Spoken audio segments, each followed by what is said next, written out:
चंचुला की प्रार्थना से ब्राह्मण का उसे पूरा शिव पुराण सुनाना और समयानुसार शरीर छोड़कर शिवलोक में जा चंचुला का पार्वती जी की सखी एवं सुखी होना।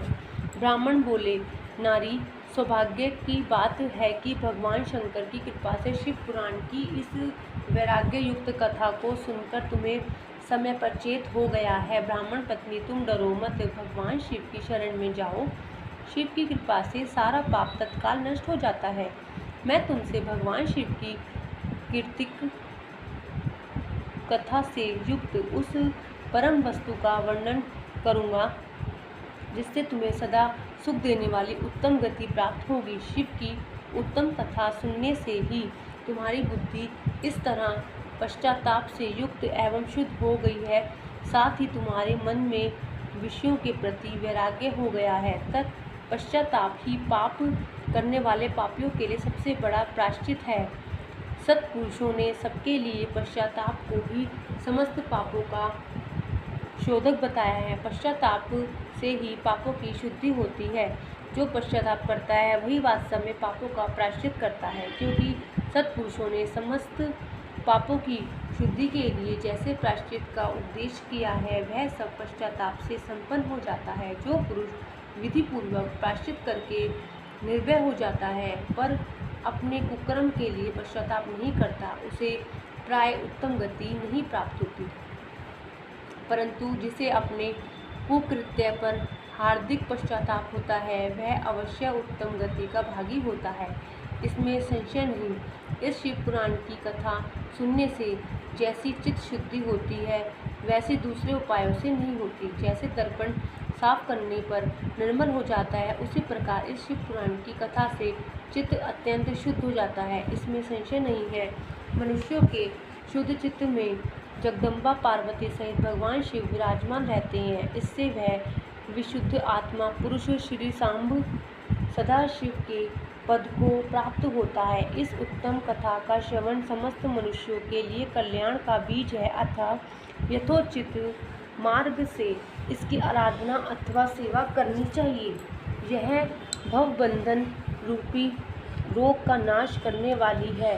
भगवान शिव की कथा को सुनकर फिर अपने हृदय में अब उसका मनन एवं निधि ध्यान करना चाहिए। इससे पूर्णतः चित्त शुद्धि हो जाती है। चित्त शुद्धि होने से महेश्वर की भक्ति अपने दोनों पुत्रों के साथ निश्चय ही प्रकट होती है।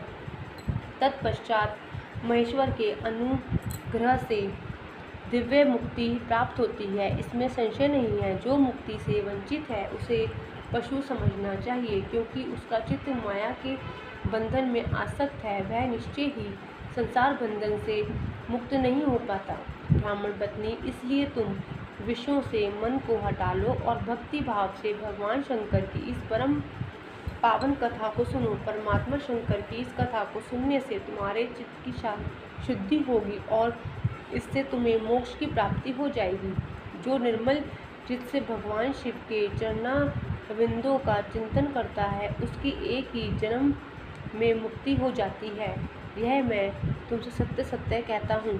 सूत जी कहते हैं, शौनक, इतना कहकर वे श्रेष्ठ शिव भक्त ब्राह्मण चुप हो गए। उनका हृदय करुणा से आर्द्र हो गया था। वे शुद्ध चित्त महात्मा भगवान शिव के ध्यान में मग्न हो गए। तदंतर बंदुक की पत्नी चंचुला मन ही मन प्रसन्न हो उठी। ब्राह्मण का उपदेश सुनकर उसके नेत्रों में आनंद के आंसू छलक आए थे। वह ब्राह्मण पत्नी चंचुला हर्ष भरे हृदय से उन श्रेष्ठ ब्राह्मण के दोनों चरणों में गिर पड़ी और हाथ जोड़कर बोली, मैं कृतार्थ हो गई। तत्पश्चात उठकर वैराग्य युक्त उत्तम बुद्धि वाली वह स्त्री जो अपने पापों के कारण आतंकित थी, उन महान शिव भक्त ब्राह्मण से हाथ जोड़कर गदगद वाणी में बोली। चंचुला ने कहा, ब्राह्मण, शिव भक्तों में श्रेष्ठ स्वामी आप धन्य हैं, परमार्थदर्शी हैं और सदा परोपकार में लगे रहते हैं, इसलिए श्रेष्ठ साधु पुरुषों में प्रशंसा के योग्य हैं। साधु, मैं नरक के समुद्र में गिर रही हूँ, आप मेरा उद्धार कीजिए। पौराणिक अर्थ तत्व से संपन्न जिस सुंदर शिव पुराण की कथा को सुनकर मेरे मन में संपूर्ण विश्व से वैराग्य उत्पन्न हो गया। इस शिव पुराण को सुनने के लिए इस समय मेरे मन में बड़ी श्रद्धा हो रही है।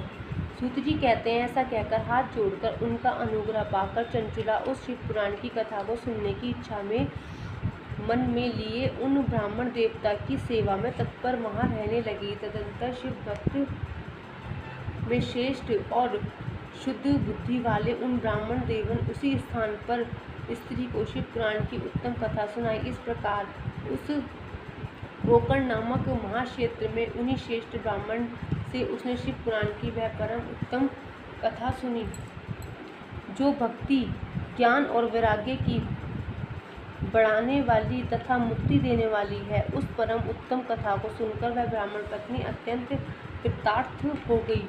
उसका चित्त शीघ्र ही शुद्ध हो गया। फिर भगवान शिव के अनुग्रह से उसके हृदय में भगवान शिव के सद्गुण रूप का चिंतन होने लगा। इस प्रकार उसने भगवान शिव के में लगी रहने वाली उत्तम बुद्धि पाकर शिव के सच्चिदानंदमय स्वरूप का बारंबार चिंतन आरंभ किया। तत्पश्चात समय के पूरे होने पर भक्ति, ज्ञान और वैराग्य से युक्त हुई चंचुला ने अपने शरीर को बिना किसी कष्ट के त्याग दिया। इतने में ही त्रिपुर शत्रु भगवान शिव का भेजा हुआ एक दिव्य विमान द्रुत गति से वहां पहुंचा, जो उनके अपने गणों से संयुक्त और भांति भांति के शोभा साधनों से संपन्न था। चंचुला उस विमान पर आरूढ़ हुई और भगवान शिव के श्रेष्ठ पार्षदों ने उसे तत्काल शिवपुरी में पहुंचा दिया। उसके सारे मल धुल गए थे। वह दिव्य रूपधारिणी दिव्यांगना हो गई थी। उसके दिव्य अवयव उसकी शोभा बढ़ाते थे। मस्तक पर अर्धचंद्र का मुकुट धारण किए वह गौरांगी देवी शोभाशाली दिव्य आभूषणों से विभूषित थी। शिवपुरी में पहुंचकर उसने सनातन देवता त्रिनेत्रधारी महादेव जी को देखा। सभी मुख्य देवता उनकी सेवा में खड़े थे। गणेश, भृंगी, नंदीश्वर तथा वीरभद्रेश्वर आदि उनकी सेवा में उत्तम भक्ति भाव से उपस्थित थे। उनकी अंग कांति करोड़ों सूर्यों के समान प्रकाशित हो रही थी। कंठ में नील चिन्ह शोभा पाता था। 5 मुख और प्रत्येक मुख में 3-3 नेत्र थे। मस्तक पर अर्धचंद्राकार मुकुट शोभा देता था। उन्होंने अपने वामांग भाग में गौरी देवी को बिठा रखा था, जो विद्युत पुंज के समान प्रकाशित थी। गौरीपति महादेव जी की कांति कपूर के समान गौर थी। उनका सारा शरीर श्वेत भस्म से भासित था। शरीर पर श्वेत वस्त्र शोभा पा रहे थे। इस प्रकार परम उज्ज्वल भगवान शंकर का दर्शन करके वह ब्राह्मण पत्नी चंचुला बहुत प्रसन्न हुई। अत्यंत प्रीतियुक्त होकर उसने बड़ी उतावली के साथ भगवान को बारंबार प्रणाम किया। फिर हाथ जोड़कर वह बड़े बड़े प्रेम, आनंद और संतोष से युक्त हो विनीत भाव से खड़ी हो गई। उसके नेत्रों से आनंदाश्रुओं की अविरल धारा बहने लगी तथा संपूर्ण शरीर में रोमांच हो गया। उस समय भगवती पार्वती और भगवान शंकर ने उसे बड़ी करुणा के साथ अपने पास बुलाया और सौम्य दृष्टि से उसकी ओर देखा। पार्वती जी ने तो दिव्य रूपधारिणी बिंदु प्रिया चंचुला के प्रेम पूर्वक अपनी सखी बना लिया। वह उस परमानंद गुण ज्योति स्वरूप सनातन धर्म में अब विचल निवास पाकर दिव्य सौख्य से संपन्न हो अक्षय सुख का अनुभव करने लगी। अध्याय 4 संपूर्ण हुआ।